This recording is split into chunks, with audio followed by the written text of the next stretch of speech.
The New York Islanders' identity line used to be called the best fourth line in hockey. Last year, that was no longer the case. But there's reasons for hope about a new identity line. We'll break down that and a lot more on today's Locked On Islanders podcast.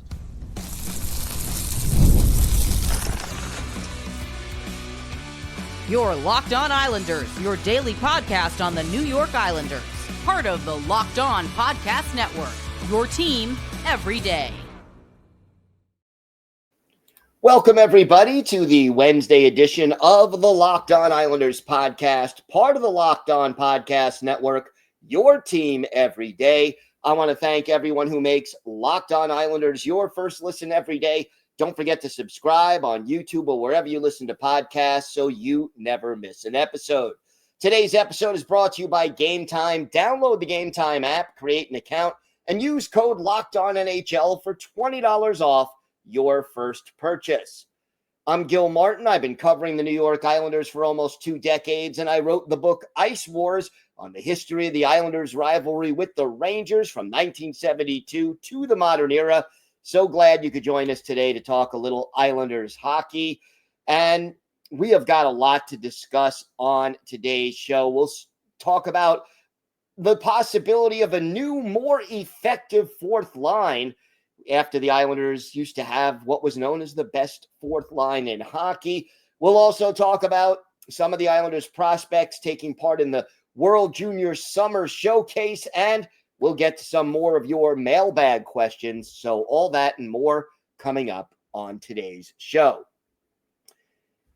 The Islanders' fourth line, formerly known as the identity line for almost a decade, was a force to be reckoned with.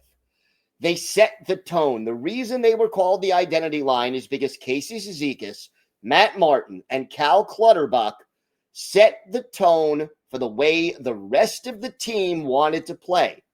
And even if they played 9, 10, 11 minutes a game, they made an impact. Forechecking, being physical, playing good defense, getting the other team to be uncomfortable. And while none of those guys were considered great goal scorers, you could count on that line for 25 to 30 goals a year easy and just get production out of that line, often at some very important times.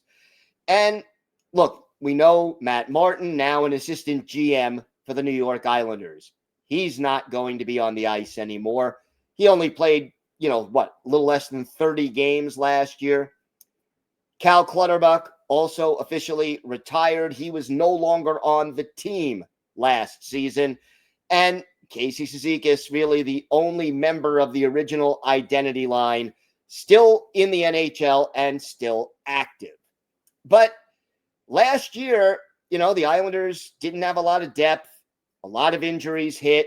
Casey Cizikas moved up to the third line at the end of the season after Brock Nelson was traded. Sometimes Cizikas would play on the wing, on other lines at different times. And the fourth line, the identity line, kind of lacked an identity, and they just weren't very productive when they had a chance to be on the ice. So, Pierre Engvall, he spent some time on the fourth line. Doesn't seem that, he fits the fourth line style of play. Not the most productive guy. Kyle McLean played in almost every game. 81 to be exact. 4 goals, 11 points. That didn't get the job done. Oliver Wahlstrom, 2 goals, 4 points in 27 games.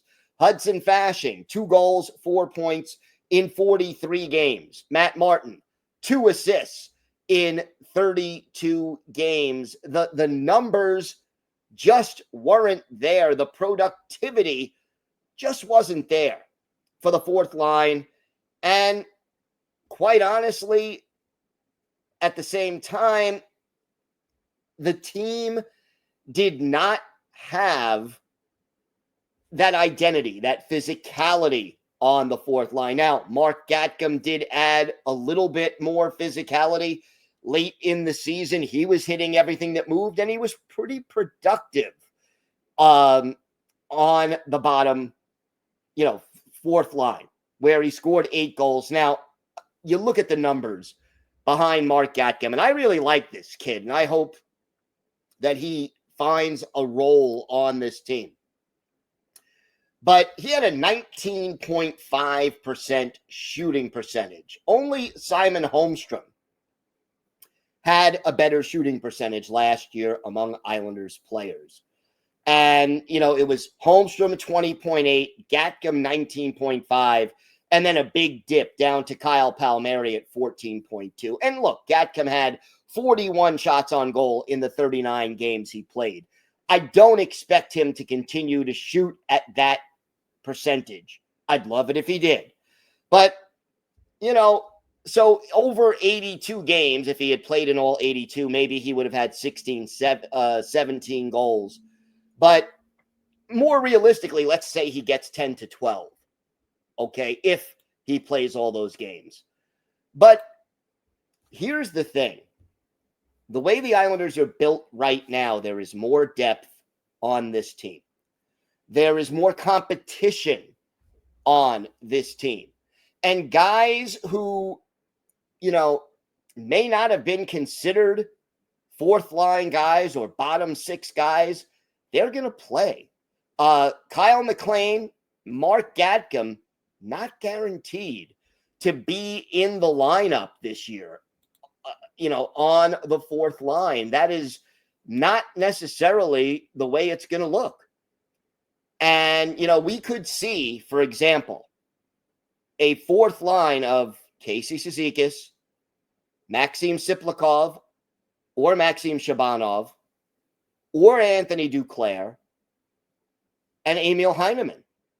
And, Heineman can give you 10 to 12 goals. Cizikas can give you 7 or 8 goals. Siplikov could, if he's down there, or Duclair, they could give you easily 15 goals. Again, they've got to stay healthy. They've got to play well. But these are players who can give you more offense and give you more physicality. I think Heineman is going to be a big boon to the bottom six, and in particular to the fourth line. That, all the people I spoke to who cover or are fans of the Canadiens, comments we got on our YouTube page, said that Islander fans are going to fall in love with Heineman's style of play. And I get the feeling that having a guy like Heineman on the fourth line could awaken Casey Cizikas in a way to be more physical than he was a year ago. And look, Maxim Siplikov, if he's on the fourth line, he is the type of guy who is not afraid to go to the net. He's got decent size. He has a good shot. All of a sudden, instead of the fourth line being not very physical and not very productive offensively, we could be in a situation where the Islanders' fourth line is going to set the tone again more from a physical standpoint. And while they're not going to be, 320 goal scorers or maybe even 315 goal scorers, you're going to see a lot more productivity than 3 goals, 2 goals, 1 goal from all of these players. So, again, it's the end of July. Nothing is etched in stone. One injury, one trade, one move could change all of this between now and the start of the season. Players could play really, really well. And, Siplikov could end up on the second line or the third line rather than the fourth. There's a lot of variables here. But think about this. Most projections at the offseason, during the offseason, have Mark Gatcomb, Pierre Engvall, and Kyle McLean battling for the 13th and 14th forward spots when you only dress 12 for a game. This bottom six and this fourth line is going to be really different in the way they line up, the players that are on it, and the style of hockey they play. And I, for one, will welcome that change because last year, yeah, the power play was horrible, and this team still lacks overall elite scoring players. No 30-goal scorers last year, etc. But when you have a solid offensive fourth line and a physical fourth line, that can be a game changer for the Islanders to take a step in the right direction in 2025, 2026, and that is something I hope we all see. And again, every day, as you'll remember on the Monday show, we talked about the Darche difference and about how there's more accountability and internal competition for ice time and spots in the lineup. We didn't have that the last few years very much. There were not players waiting to step in who could really make a difference, whether it was in the AHL or guys on the bench. So I think overall, this is a good thing. And we have the potential to see the bottom of this forward group do a lot more offensively and tone setting wise. Now the players have to go out and do it. We have got a lot more to discuss on today's show. The Islanders have several prospects in the World Juniors Summer Showcase. We'll talk a little bit about that. Plus, we'll answer your mailbag questions. Lots of good ones about the Islanders and the long-term impact of some things. We'll get to that and a lot more next on today's Locked On Islanders podcast.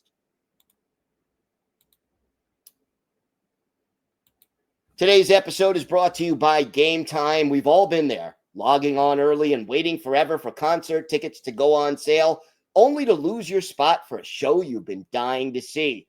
Live music should be about making memories, not dealing with the stress of ticket shopping. That's where Game Time comes in. Game Time makes getting concert tickets faster and easier than ever. Prices actually drop as it gets closer to showtime, and you could save up to 60% with their killer last-minute deals. Tired of endless scrolling trying to find the best deal? Game Time Zone Deals pick the best seats in your section for you. So, take the guesswork out of buying concert and show tickets with Game Time. Download the Game Time app, create an account, and use code LOCKEDONNHL for $20 off your first purchase. Terms apply. Again, create an account and redeem code LOCKEDONNHL for $20 off. Download the Game Time app today. Last-minute tickets, lowest prices, guaranteed.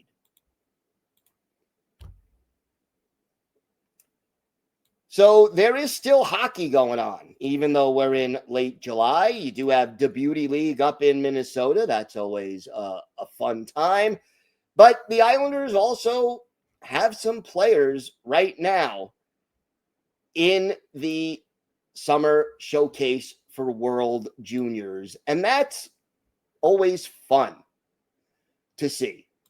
And hopefully, we will see more of it. Team Canada earlier over the weekend invited 44 players to the 2025 World Junior Summer Showcase, and two of the Islanders' first-round picks from this year were among the 44. Of course, I'm talking about defenseman Matthew Schaefer, the first overall pick, and Kashan Aitchison, the 17th overall pick.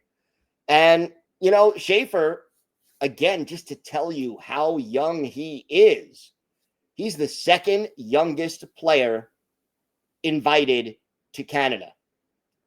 And, this will be interesting to see how Schaefer and Aitchison come in, represent Canada, and how they do at the World Junior Summer Showcase. Meanwhile, They started to play some games over at the Ritter Arena on the campus of the University of Minnesota.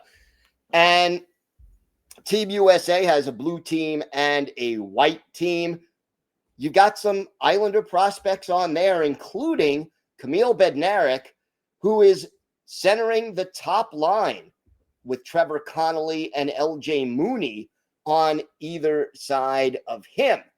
So Bednarik scored a goal against Finland in what was eventually a 3-2 loss.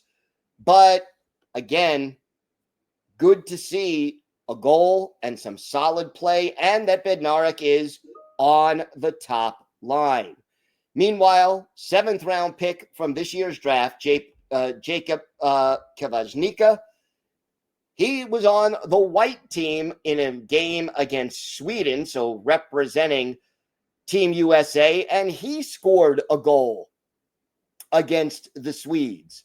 So, again, you've got Islander players in Team USA, on Canada, and that is a great thing. Now, both Schaefer and Aitchison going to play for Team Black for Canada. Schaefer going to be paired with Henry Muse, who is a Flames prospect, and basically Aitchison on the second pairing with Charlie Elick of the Blue Jackets. So this is going to be fun, and we'll try to keep you up to date as different players, participate and do different things. But I really do like seeing that the Islanders have 4 players at the showcase. I like that. And B, that, they're doing well once they get there. One other piece of news regarding some of the Islanders' draft picks. Winger Daniil Prokhorov, the 2nd round pick, the 6', 6" 218-pounder. He has signed a PTO, or the equivalent of a PTO, with Dynamo Moscow of the KHL. And don't worry about that, okay? He was not coming to North America this year anyway, and you got to hope he makes the team, because, getting him from the MHL, which is sort of the junior league or the second best league in Russia, to the KHL, that would be the perfect next step in his development. So hopefully we see more of that, and we'll keep you posted as to whether or not he actually makes the team. Again, not a loss for the Islanders. It's actually beneficial for the Islanders if he makes the team, signs a regular contract, 1 year, 2 years, whatever it's going to be. You can't rush these things. And while he is an intriguing prospect with a lot of upside, you're talking, 3 years most likely until he's NHL ready. Even a guy of that size, you always have to work on different things, whether it's your getting more muscle, your play away from the puck, your ability to back check. There are so many things that the typical 18-year-old hockey player needs to improve upon to get to the NHL. Hopefully, we see that happen sooner rather than later with these prospects, but we do have to be a bit patient as they develop. So, good to have some actual news to talk about as far as the Islanders prospect pool is concerned. And again, everydayers, hope for the future now as the Islanders prospect pool continues to improve after being ranked at or near the bottom for the last 3 or 4 years. We have got more to get to on today's show. We're going to answer your mailbag questions, and we have an easy one for our birthday of the day. A goalie who also served in the Islanders front office in a prominent role. Let's see if you can guess who that is. We've got all that and a lot more coming up on today's Locked On Islanders podcast.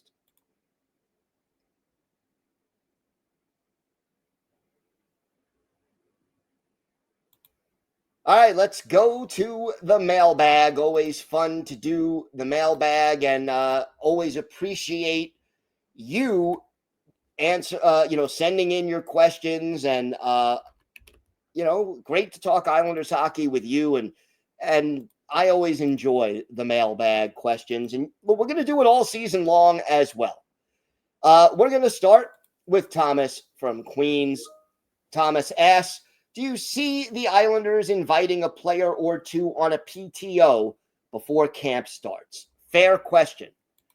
And I would say it's about 50-50. I mean, the difference between now and where we were a year or two ago, as I mentioned earlier, you have more depth. You now have, more than 18 skaters who are NHL quality up and down this roster. You probably have about 22 or 23 skaters, not even including goalies. It still does not preclude the team from offering a PTO to a player. It probably would more likely be a player who would be like a Liam Foudy or a Julien Gauthier, a guy who's more likely to play in the AHL, but can be called up in a pinch if you need them. I think that is the more likely way that it would play out, but we'll see how this all works out. So thank you, Thomas, for that question. The next question comes from our friend Eric. Eric asks, hey, Gil, wouldn't you get the best return for JG Pageau at the trade deadline for his face-off abilities? What is a realistic value for him? Low second round and a prospect? Good question, Eric. And the way I look at it is if I'm Matthew Darche, I put a value on JG Pageau. And maybe the value I place on him is a little higher now than it will be come trade deadline, so that I say to myself, if somebody offers me a first-round pick today for JG Pageau, I do it. Because I don't know if I'll do much better than that come the trade deadline. However, it's a double-edged sword when you wait until the trade deadline. What if JG Pageau gets injured? You may end up not having any value for him. What if he has a bad year? Whether it's offensively, defensively, in the faceoff circle. Again, I don't anticipate a big reduction in productivity from JG Pageau this year. But the numbers could slip, and that could reduce his value. I think you could get a first-round pick for JG Pageau. You said low second round and a prospect. I don't think that's easy to do at the trade deadline, and I'll tell you why. The teams that are making an offer for a guy like JG Pageau to be their 3C, help on the penalty kill, help win faceoffs, as you said, Eric, they tend to be teams that are contenders or either in the playoffs and trying to get that last piece of the puzzle, or teams that are on the borderline of the playoffs. So any pick you get at the trade deadline for JG Pageau is, if you get a first rounder, it's not going to be pick 5, okay? It's unlikely to be a lottery pick. It is more likely to be somewhere in the 20s or 30s, 28, 32, whatever. You could get a prospect. I think you can get like a middle prospect, or you could get perhaps a player who's younger, like a younger version even of JG Pageau, who isn't as good as JG Pageau yet, but has the potential to be as good as JG Pageau in a year or two, and is ready to step into the NHL lineup now. You get a third-line center who's 23 years old as opposed to 33 or 34. All of these things are worth exploring if you're Matthew Darche. And we'll see how it all plays out. But to me, I set a price right now, and if somebody matches it or exceeds it right now, I am not averse to trading him sooner. But I think by the trade deadline, unless the Islanders surprise everybody and are, fighting for home ice advantage in the first round of the playoffs, you're probably trading JG Pageau at the deadline. Next one comes from Frank in North Patchogue. Some questions concerning Bridgeport. Is Chris Lamoriello still the GM there? If he is, he needs to be replaced by someone of Darche's choosing. Will Darche be filling out the Bridgeport roster? If Chris is there, I hope he has no say in filling out the roster. Bridgeport needs to be a place to develop our players for the big club by competent hockey people, not Chris Lamoriello. LGI, Frank in North Patchogue. Frank, thanks for the question. Yes, Chris Lamoriello is still there. Yes, Matthew Darche is filling in the lineup. I'm sure it is in consultation with Chris Lamoriello, but Darche, as the GM of the big club, has the final say on most of these decisions. So, Chris Lamoriello may say, hey, I want to sign this AHL veteran. And Darche probably has to approve that move. Lou Lamoriello, took care of his kid. Let's put it that way. Signed him to an extension before he was let go. Matthew Darche decided to honor it. It's a classy move, but is it the best move for the Islanders organization? Probably not, but he's still there. But I think having Darche making the ultimate decisions rather than his father may change the emotional dynamic for Chris Lamoriello. We don't know how much longer he'll be with the organization. You get the feeling since Darche didn't hire him, he may be on a short leash. I agree with you as far as I would have preferred to have moved on from him, especially, Frank, based on what we've seen in Bridgeport the last few years. But here we are.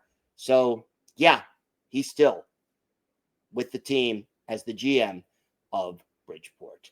Time now for our Islanders' birthday of the day. I think this is an easy one. Tuesday was, Monday was the 56th birthday of former Islanders goalie and general manager Garth Snow, the Wrentham, Massachusetts native, 6'3", 200 pounds, a sixth-round pick of the Quebec Nordique back in 1987. 4 years at the University of Maine, made his NHL debut with Quebec in 1993-94, played for Philadelphia, Vancouver, and Pittsburgh before joining the Islanders in 2001-2002, played goalie for the Islanders through the 05-06 season, and then became the team's general manager in a very surprising move. Snow had a career goals against average of 2.80 and a save percentage of .901.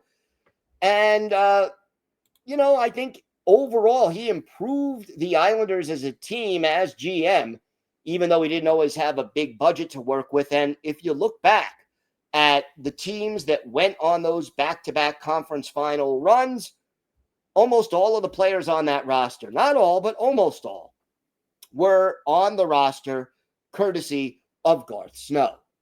One of his better games as an Islander, April 6, 2003, Islanders visiting Carolina, Raleigh, to take on the Hurricanes. And in this game, obviously, Garth Snow, the goalie for the Islanders, Arturs Urbe, the goalie for Carolina. And this was a one-sided game. The Islanders were outshot 45-14 in this game, but they come away with a 2-1 win on goals by Aaron Asham and Radek Martinek. But an unbelievable goaltending performance by Garth Snow, 44 saves. He also had 4 penalty minutes, took 2 minor penalties in this game, and did a great job. Garth Snow, a very nice guy, classy guy. He is our Islanders' birthday of the day. Thank you for making Locked On Islanders your first listen today. For your second listen, check out the Locked On NHL podcast. There is no off-season. We're bringing you the daily league-wide stories that matter most with the local coverage you love from Locked On. Find Locked On NHL on YouTube or wherever you listen to podcasts. It's part of the Locked On Podcast Network, your team every day. If you have a question, a comment, maybe a topic you'd like us to discuss on a future episode, email us at lockedonislanders@gmail.com. And when we do our next mailbag, if you leave your first name and where you're from, we'll mention you on the show when we discuss whatever's on your mind.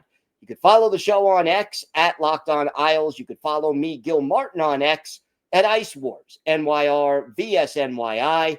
We'll keep you up to date on all things Islanders all year long. And it's always great to talk Islanders hockey with you anytime. Everydayers, we're back on Friday.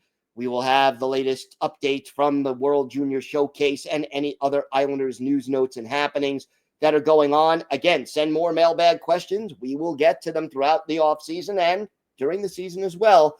Until Friday, have a great day, everybody. Stay safe. And of course, let's go Islanders.